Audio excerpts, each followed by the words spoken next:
안녕하세요. 절대값TV의 명품 PD 한PD입니다. 자, 앞으로 제 방송에서는 고령화에 관한 문제를 좀 많이 다룰 내용이에요. 그리고 제 방송을 보는 주 시청자들이 자네 또래이고, 그죠? 저와 같이 이렇게 나이를 잡수신 분들이고, 그 다음에 조금 두 번째로 많은 세대가 45에서 뭐 55세, 또 이제 앞으로 제 나이가 될 분들이고, 앞으로 그 미래를 또 준비하셔야 될 분들이고, 그래서 제 경험을 살리고, 그 다음에 지금 우리가 가장 크게 충격 쇼크로 올 것은 고령화다. 제가 이제 지난 시간에 봤듯이 우리 세대가 이제 2차 베이비붐 세대가 쏟아져 나온다. 그죠? 그 쏟아져 나올 때 그 사람들이 어떻게 이 경제 활동을 하느냐, 그리고 이 사회가 어떻게 또 부양을 해야 되느냐, 여러 가지 문제가 생길 수 있겠죠. 그죠? 그런 문제들을 조금, 왜냐면 그거에 따라 우리 자영업이라든지 산업 구조가 많이 바뀔 것 같아요. 그죠? 어떤 충격이 올 것 같아.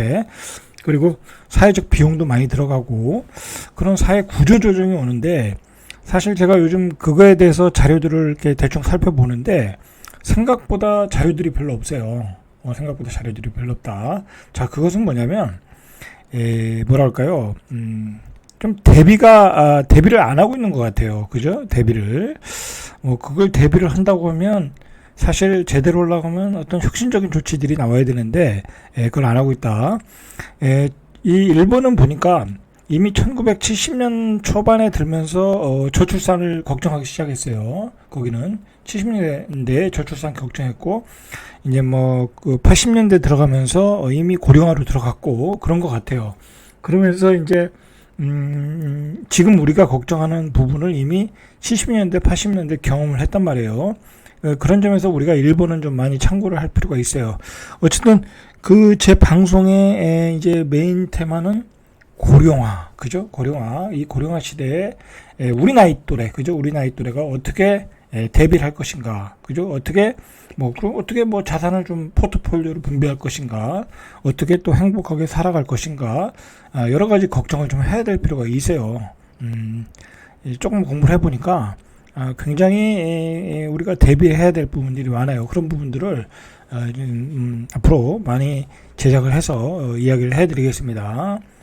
자, 그런 주제를 가지고 방송하는 것 외에도 이 방송의 중간중간에 그런 얘기들이 많이 나올 거예요. 이제 그런 부분에 좀 집중을 해야 될 필요가 있어요. 그만큼 우리 시청자들도 관심이 많고. 자, 요즘 최근에 이거부터 보시죠. 이야기 한 김에. 자, 이게 이제 이마트의 주식이에요. 이마트라는 주식인데, 시가총액이 1조 5천억 정도, 1조 5,700억 정도.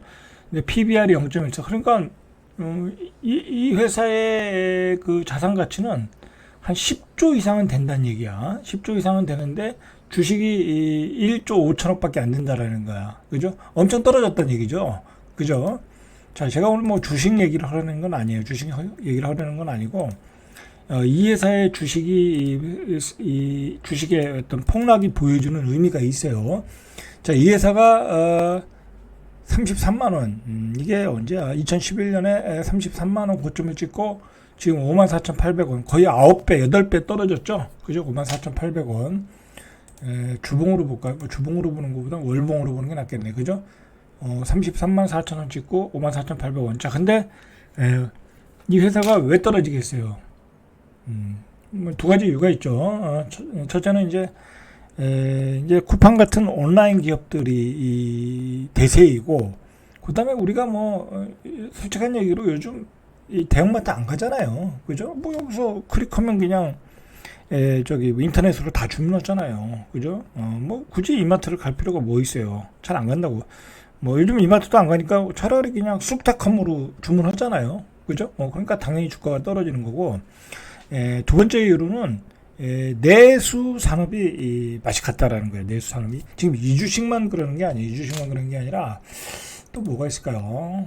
자, 이런 것도 내수죠. 그죠? 카카오 네이버도 내수죠. 물론 이제 웹툰 사업을 미국에서 하고 저기 뭐 라인 사업도 일본에 서구하는데 메인은 내수죠. 그죠? 요즘 인터넷 기업들이 네이버, 카카오 주식이 이렇게 떨어졌어요. 그죠? 예전에 평균치가 뭐 이 정도라고 보면 17만 원 정도인데 이 17만 원도 무너졌고 이게 바닥이 한 10만 원이거든요. 이제 10만 원으로 갈 수 있는 거야 이게. 잘못하면 10만 원 가는 거야 이거. 10만 원 가는 거야. 이 내수 사업이 맛이 같다라는 거예요. 자, 또 하나 볼까요? 뭐 대표적인 게 뭐 이런 거 아니겠어요? 그죠? 뭐 LG U 플러스 내수가 죽는 거죠. 자, 제가 굳이 주식 얘기를 먼저 이야기한 거는 지금 이미 내수 산업이 주식들이 신저점을 찍고 있다. 주식으로 보면요. 이마트로 보면 이건 완전히 뭐 IMF 상황이죠. 그죠? 뭐 그냥 신저가잖아요. 뭐 이거는 그냥 뭐 과거의 저점이라는 게 없잖아요. 과거의 저점이 얼마였어? 84,000원 정도. 그죠? 이때로 보면 2020년도 이때 보면 되잖아. 이때 10만 원은 했네. 그죠? 10만 원 했다가 15만 원은 갔잖아요. 자, 이 내수 경기가 죽는다라는 게 왜 그러겠어요? 그죠? 저출산 초고령화예요. 그죠? 저출산 초고령화. 여러분들 고령화 되면 대형마트 가요? 안 가죠. 노인 둘이 사는데 대형마트 가서 살 일이 없잖아요. 그죠? 그리고 뭐 반찬도 잘 안 해먹잖아요. 해먹으면 다 버리잖아.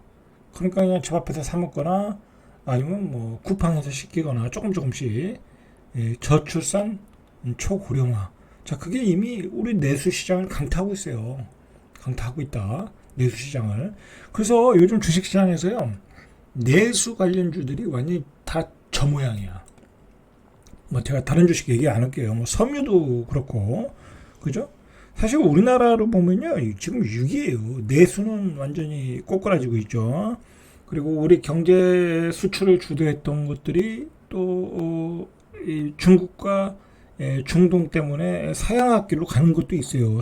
이 석유화학 같은 경우 이미 조선은 한 차례 맞았고, 그죠? 조선 한 차례 맞았고, 그 다음에 LED 사업도 맛이 갔고, 그 다음에 우리 뭐 2차 전지도 지금 중국에 치이고 있잖아요. 그죠? 지금 그나마 반도체 자동차인데, 자동차는 좀 잘 나가는 편이고, 자동차도 지금 굉장히 위협을 받고 있어요. 중국 차들한테. 그 다음에 반도체도 사실 우리가 뭐, 메모리 반도체에서 두각을 나타내고 있지, 빈메모리는 뭐, 이거 완전히 바닥이잖아요. 그죠? 그리고 삼성전자가 파운드리에서 또 헤매고 있고, 그리고 뭐, 이미 반도체에 대한 주도권은 뭐, 미국이 쥐고 있고, 그러니까 이것도 쉽지 않고, 별로 낙관할 게 없어요. 거기다가 우리가 지금까지 돈을 벌어 외화를 축적했던 것은 대중국 무역 수출의 흑자잖아요. 근데 지금은 대중국에서 적자가 나고 있잖아요. 그죠? 낙관할 게 없어요. 지금 낙관할 게 없다. 수출도 낙관할 수가 없고, 내수는 뭐 이미 기울어진 것 같고, 자, 이렇게 되면 결국 우리가 뭐 이제 대비를 해야 되지 않겠어요? 그죠? 대비를 해야죠. 이제는 고도 성장은 뭐 턱도 없는 거고, 이제 성장 자체를 의심을 해야 되는 시기가 왔어요. 그죠? 어쩌면은 이게 다 지나보면 모르겠지만, 이게 부동산 전체로 보면 이제 뭐 지방은 뭐 말할 것도 없고, 그동안 거품이 끼었던 것들이 어쩌면은 밀번과 같이 잃어버린 뭐 30년 뭐 그렇게 될 수도 있어요. 지금 지금 돌아가는 분위기는 그래. 우리가 일본하고 지금 똑같아. 그죠? 저출산 초고령화. 그다음에 일본이 우리한테 치였잖아요. 그죠? 우리한테 치여가지고 굉장히 고전했잖아요. 그죠? 그리고 그 다음에 이제 우리는 또 중국한테 치일 차례잖아요. 치이고 있고, 우리는 저성장으로 하는 거야. 어떻게 보면요, 우리가 지금 이제 일본이 엔화가 약세잖아요. 자, 우리 원화도 약세로 갈 가능성이 많아요. 그죠? 이거 굉장히 중요한 팁인데요. 여러분들, 앞으로 자산 포트폴리오 할 때, 이제 원화는 약세다라고 생각을 하고, 자산 분배를, 달러 기준으로 해야 될 필요가 있어요. 달러 기준으로. 예를 들어서 채권을 사더라도 우리나라 채권을 사지 마시고, 그죠? 미국 국채를 사야 되는 거죠. 미국 국채를 사면 달러로 살 수 있다고 하면 그걸 사는 게 낫죠. 그 다음에 주식을 투자해도 미국 주식에 투자해야 되는 게 맞아요. 제가 다른 시간에 한번 본격적으로 이야기하겠지만 이게 이제 기사에 나왔던 건데 예를 들어 우리나라 주식들이 우리나라의 코스피 코스닥에 상장 중 주식들이 20년 동안 이 양적으로 증가했다라는 거야. 양적으로. 그러니까 종이가 더 증가한 거예요. 그러니까 주식회사가 주식을 유상증자를 더 많이 한 거야.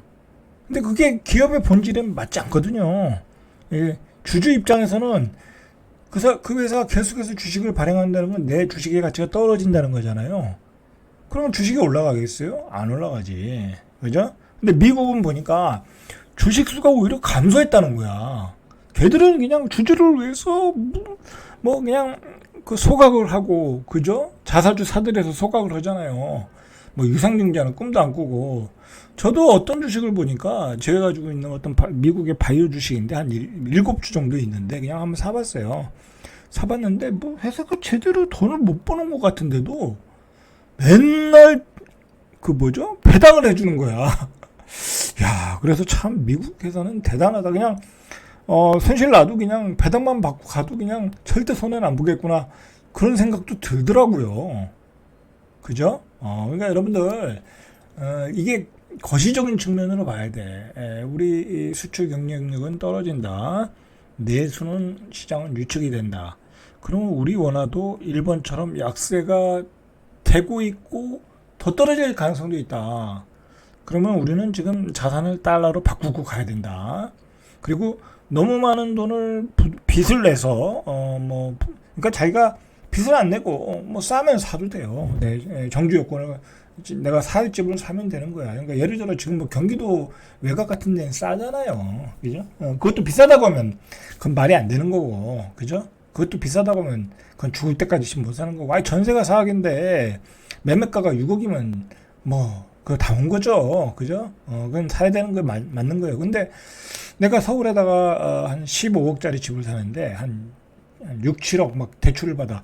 그렇게 살 필요가 있겠냐 이거 싶어요. 그죠? 그렇게 살 필요는 없을 것 같다. 그런 얘기를 하는 거예요. 자, 어쨌든 뭐 부동산에 대한 투자는 계속해서 줄여갈 필요가 있어요. 특히 제가 계속 얘기하지만 지금 지방에 있는 부동산들은 정리 단계로 들어가야 되는 게 맞아요. 정리 단계로 이제 상승이 오면, 그죠? 내가 수익이 나면 정리 단계로 들어가는 게 맞아. 왜냐면 인구의 급감이라는 게, 저출산 고령화라는 게 앞으로 3, 4년 후에는 더 쇼크처럼 올 가능성이 많아요. 그리고 요즘 연일 방송에서 그걸 때리잖아요. 연일 때리다 보니까 이 지방의 매수세가 살아나지를 못하고 있어요. 하도 그게 이제 많이 때리다 보면 누가 사겠어요. 자, 그런데 지금 상황이면 그래도 뭐 아직은 뭐 심각한 상황은 아니거든요. 이 지금 현재 상황은. 그러나 앞으로 2, 3년 뒤에는 그게 심각한 상황으로 실제로 통계가 나올 수 있다라는 거야. 실제로 이번에 부산에서 해운대, 그죠? 부산에 뭐 해운대 그다음에 동래구 같은 지역에서도 소멸 위험이 있다라는 얘기가 나오면서 이거는 완전히 부산은 패닉 상태가 돼 버리잖아요. 그죠? 그게요. 조금 이렇게 구체적으로 들어가면 아무리 해운대, 아무리 이 동래구라고 해도 그 지역에서 조금 안쪽, 그죠? 조금 이렇게 위치가 안 좋은 지역은 사람이 안 산다는 거야. 노인들밖에. 예? 그런 거예요. 거기에 뭐 빌라, 뭐 단독주택인데 그걸 누가 살아요? 그러면 거기 사람이 안 사는 지역인데 거기를 개발하면 가치가 있겠냐 이거야. 개발 가치가 없을 가능성이 있다라는 거야. 인구는 또 줄어들 거니까. 근데 서울은 안 그러잖아요. 서울은 어느 지역이든지 산꼭대기든지 서울의 어느 지역이든지 개발하면 다 팔리잖아요. 그죠?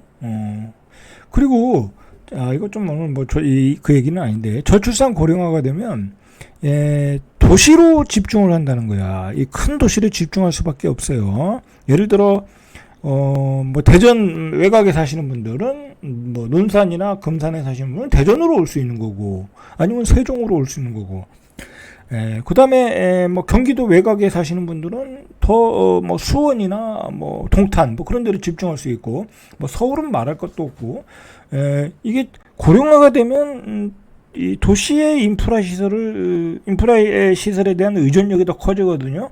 그러면 그런 곳에 살 수밖에 없어요. 뭐 병원, 교통, 상권, 뭐 이 세 가지가 중요한 거잖아요. 그죠? 살 수밖에 없다.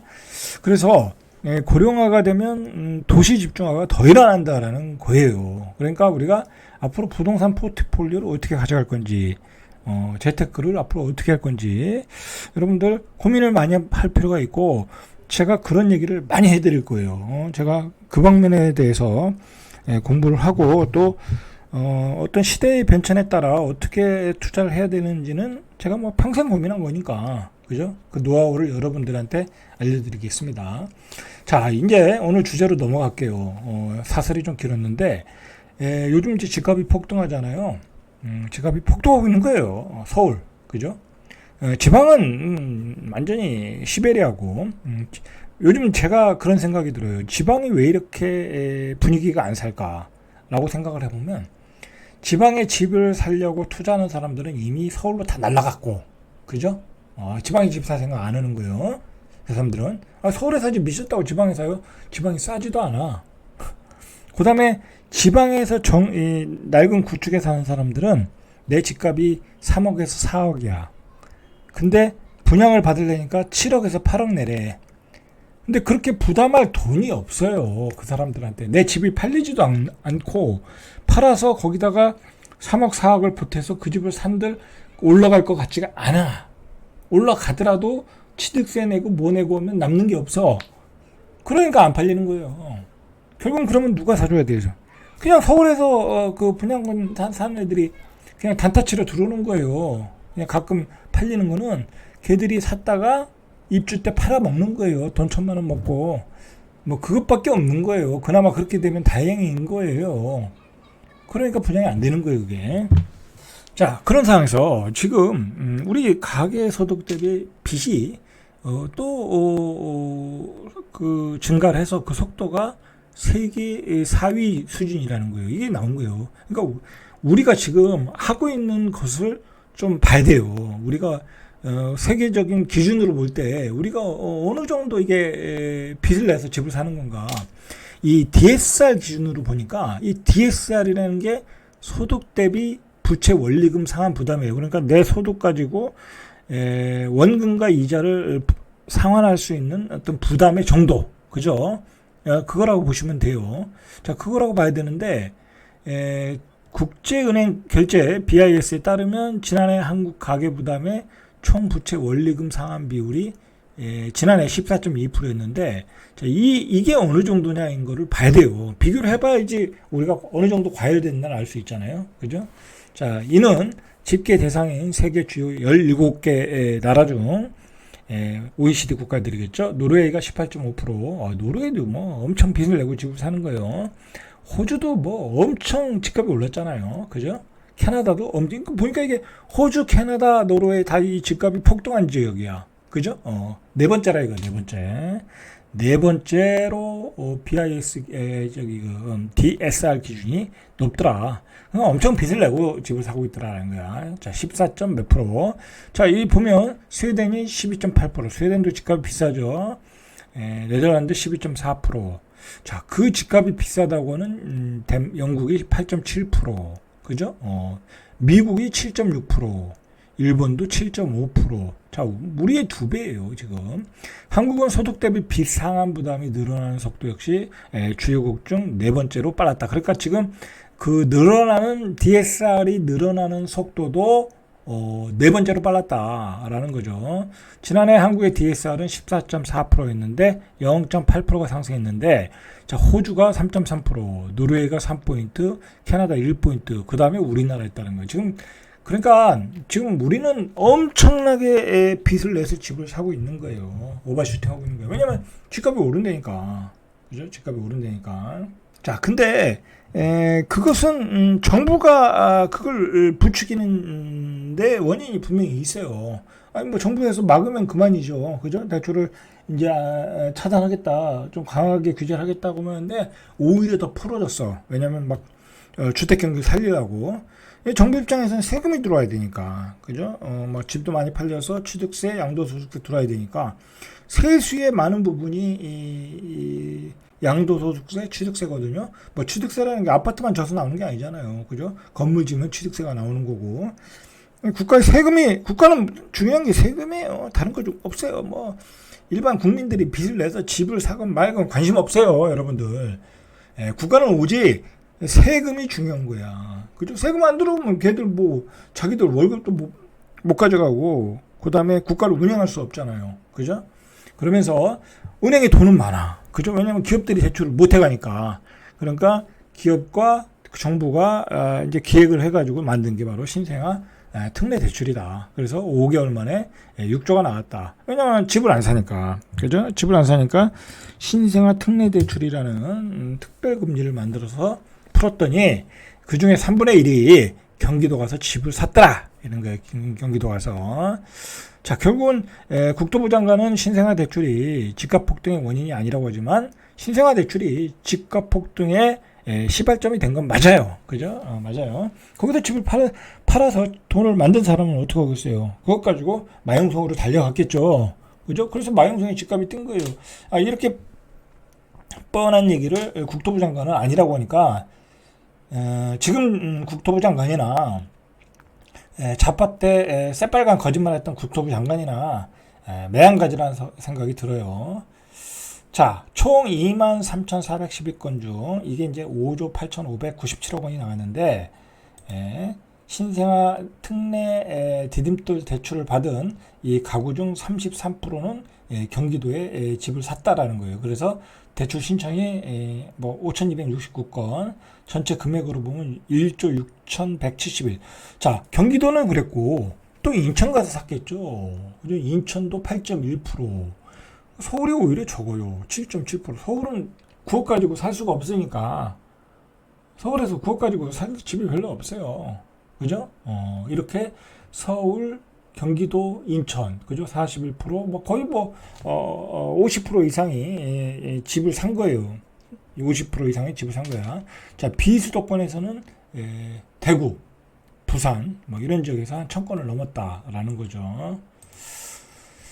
자, 이렇게 집값이 뛰니까, 요즘 집값이 많이 뛰는 지역 중에 하나가 이제 일기 신도시의 선도지구 지정 지역이죠. 집값이 뛰니까, 이제 정부 입장에서는, 거래가 활발하게 되기를 바랬죠. 바랬는데, 그 경기도지사가 토지거래 허가 구역으로 지정을 했어요. 경기도지사 입장에서 이게 토지거래 허가 구역을 지정할 수 있는 권리가요. 국토부 장관과 지자체장 또는 특별시, 광역시장 그렇게 돼 있어요. 그러니까 이거 김동연 경기지사가 보기에 이게 이대로 놔뒀다가는 또 집값이 폭등한다. 그죠? 왜냐면 옛날 좌파 정부가 집값을 띄워가지고 정권에서 쫓겨났잖아요. 그러면 또 경기도의 집값이 또 뛰어. 그러면 김동연 경기도지사 입장에서는 나중에 재선이 힘들어질 수 있잖아요. 그러니까 빠르게 지정을 했어요. 경기도죠. 다 지정해서 토지 거래 허가 구역으로 지정을 했어요. 그러니까 지금 폭등하고 있는 분위기를 반영해서 대책을 내놓은 거죠. 그죠? 근데 지금 저기서는 대책을 내놓을 생각이 별로 없어요. 국토부에서는. 당분간은 거래가 활성화될 가능성이 많아요. 자, 그렇게 해서 신생아 특례 대출 나왔고, 그러면서 5대 은행 가계 대출이 7월달이면 지금 며칠 안 남았잖아요. 며칠 안 흘러갔죠. 7월 7일이니까 지금. 근데 7월 달에 2조 2천억이 부동산 주식 투자로 돈들이 대출로 나왔다라는 거야. 요즘 또 주식 시장도 핫하잖아요. 그죠? 삼성전자가 또 올라가고 있고, 올라가면서 주식 시장으로 또 돈들이 또 들어오고 있고, 그러면서 또 사람들의 어떤 투기 심리가 발동된 것 같아요. 대출 금액을 보니까. 자, 주식 시장 폭등하죠. 부동산 시장 폭등하죠. 자, 이거 큰일이에요. 이렇게 돈들이 이렇게 대출돼서 나오면. 자, 이거 나중에 후유증이 생기겠죠. 그죠? 주식 투자해가지고 일반인들이 돈 벌겠어요. 지금 들어서 얼마나 벌겠어요. 그죠? 다 미리 들어간 사람들이 지금 올라가면 폭등하면 나오는 타임이죠. 그죠? 집도 지금 빚을 많이 내서 산들 전 고점이잖아요. 그죠? 전 고점이잖아요. 자, 6월 말과 비교해 보니까 4영업일 만에 2조 1천억. 아이고, 그러면은 이런 상태로라면 7월 달에는 한 10조 정도 증가한다라는 거잖아요. 자, 6월 달 한 달 새에 5조 3천억 나갔으니까 이게 2년 11개월 만에 가장 큰 폭으로 뛰었다고 그러거든요. 그러면 7월 달에 10조가 나가. 그러면 시장은 과열이겠죠. 지금 6월 달 통계가 안 나왔는데 6월 달 거래량이 안 나왔는데 꽤 많이 나올 거거든요. 그러면 7월 달에도 더 많이 나온다는 거야. 그럼 7월 달에도 지금 거래가 활발하게 되고 있다는 거야. 그죠? 만약에 이게 한 10조 가량 나가버리면 지금 뭐 5일 만에 2조 얼마가 나왔으니까 자, 주택담보대출이 552조 1,526억 자 552조 913억 원으로 8,387억 원 늘었고요. 신용대출이 1조 한 879. 신용대출이 많이 늘었네요. 그러니까 지금 주택담보보다 신용대출이 늘었다는 거는 뭐냐면 DSR 규제를 해버리니까 주담보로 뺄 수 있는 돈이 한계가 있단 말이야. 그러면 신용대출로도 빼서 집을 사고 있다는 얘기야. 그죠? 이건 또 연끌하고 있다는 얘기지. 그죠? 이건 또 연끌하고 있다. 그렇게 보시면 돼요. 자, 정부가 고민은 되겠죠. 근데 정부는 그렇다고 뭐 이거 말릴 생각 없어요. 그죠? 왜냐면 은행에 돈이 그냥 남아 도니까. 그죠? 은행에 돈이 모자른 게 아니잖아요. 은행에 돈이 남아 돌아야 지금 뭐 기업 대출을 못 해주니까. 그러니까 은행 입장에서도 땡큐고 뭐 정부 입장에서도 뭐 부동산 경기 살려서 뭐 집을 사서 부동산 경기 살리겠다는데 빚은 뭐 알아서 갚겠지 하고 이대로 흘러가는 거예요. 이대로. 자, 이런 분위기로 가고 있다. 이런 그 대출의 배경에는 증시의 화랑장도 있다. 여러분들 지금 이제 삼성전자와 뭐 엔비디아 뭐 그런 데 지금 많이 투자하고 있잖아요. 엔비디아는 요즘 좀 떨어졌죠. 저 개인적으로는 엔비디아는 이제 거의 다 왔다고 봐요. 거의 다 왔다. 웬만하면 이익 실현하는 게 좋다고 봐요. 왜냐면 뭐 젠슨왕이 팔았잖아. 내부자가 팔고 있는데. 그죠? 뭐, 그 회사의 내부자만큼 그 주식을 잘하는 사람이 누가 있냐고. 저는 가능한 한 엔비디아는 이익 실현해라. 그러나 나스닥은 한 지금 18,000 얼마지만 거의 뭐 2만까지는 가지 않겠냐. 저는 그렇게 봐요. 나스닥은 한 2만까지는 간다고 봐요. 과열 구간이라고 해도. 그러나 엔비디아는 이익 실현해야 된다. 뭐 그렇게 봐요. 그리고 삼성전자는 한 8월까지는 가지 않을까, 최소한. 뭐 8월 달에 HBM 또 주식 뭐 그것도 발표가 나올 수도 있고, 엔비디아에 납품하는 거. 그런 게 나올 수도 있으니까 8월까지는 트레이딩 구간으로 사다 팔았다 하시면 될 것 같다. 그게 뭐 10만 원이 갈지 10만 원이 넘을지 모르지만 어쨌든 그때까지는 그 주식을 가지고 거래하는 게 좋다. 저도 그렇게 할 거예요. 자, 어쨌든 지금은 이 시장의 어떤 이 유동성, 그죠? 유동성, 주식을 파는 돈.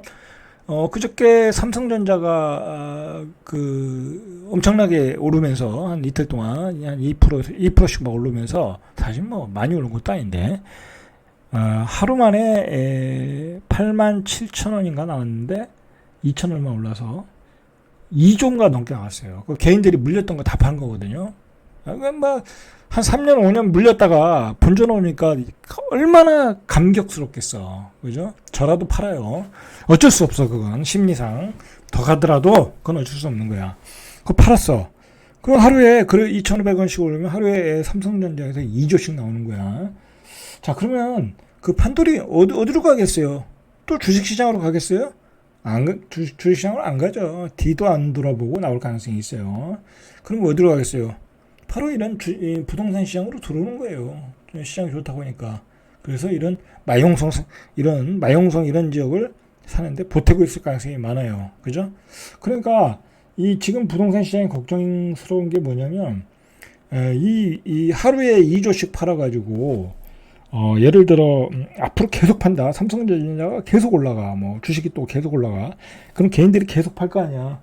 그러면 돈들이 몇십 조가 나오면 뭐 그동안 판 것도 있으니까 그 돈들이 부동산 시장으로 들어올 수 있어요. 그러면서 부동산 시장에 커다란 거품이 한번 만들어질 수는 있어요. 서울 수도권을 중심으로. 그래서 만약에 커다란 거품이 만들어졌다. 그러면 그건 위에다 패고 나올 타임이죠. 그죠? 그렇게 보셔야 돼요.